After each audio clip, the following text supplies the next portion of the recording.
अस्सलाम वालेकुम। मुकालमा YouTube channel में आपका खैर मकदम है। आज हम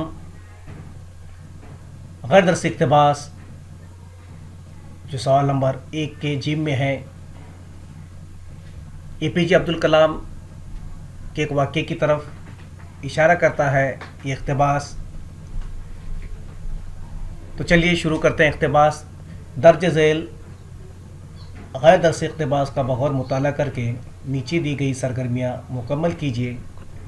नंबर 1, दर्ज झेल जुमलों के मुतालिक लफ्ज़ लिखिए।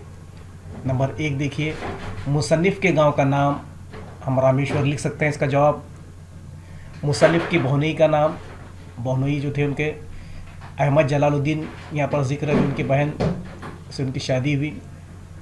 नंबर 3 देखिए, तूफ़ान बात की रफ्तार 100 मील फ़ी घंटा।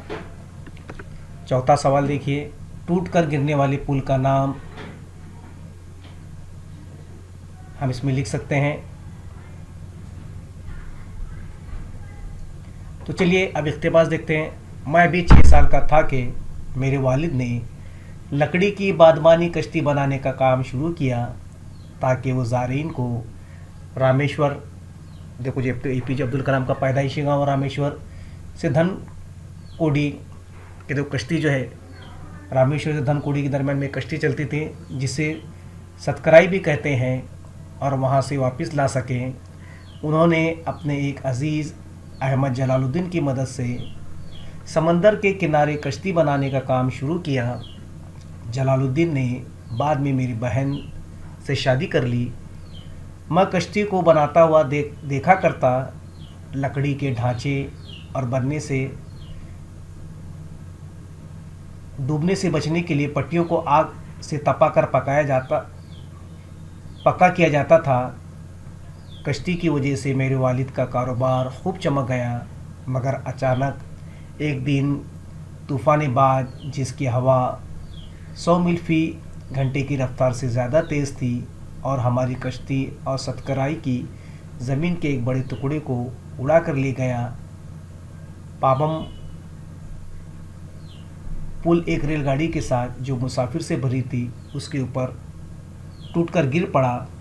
उस वक्त मैंने समंदर की सिर्फ पुरानाई और हुस्न को देखा था, अब उसकी सरकश ताकत का अंदाज़ा भी हुआ। ये इक़्तिबास है। ऊपर की 4 सरगर्मी आपको हल करना है। और जिम में दूसरा सवाल देखिए जो लाल रंग में आपके स्क्रीन पर नज़र आता है। मुसन्निफ़ के बचपन के मुशाहदात और तजुर्बात के बारे में अपनी राय लिखिए।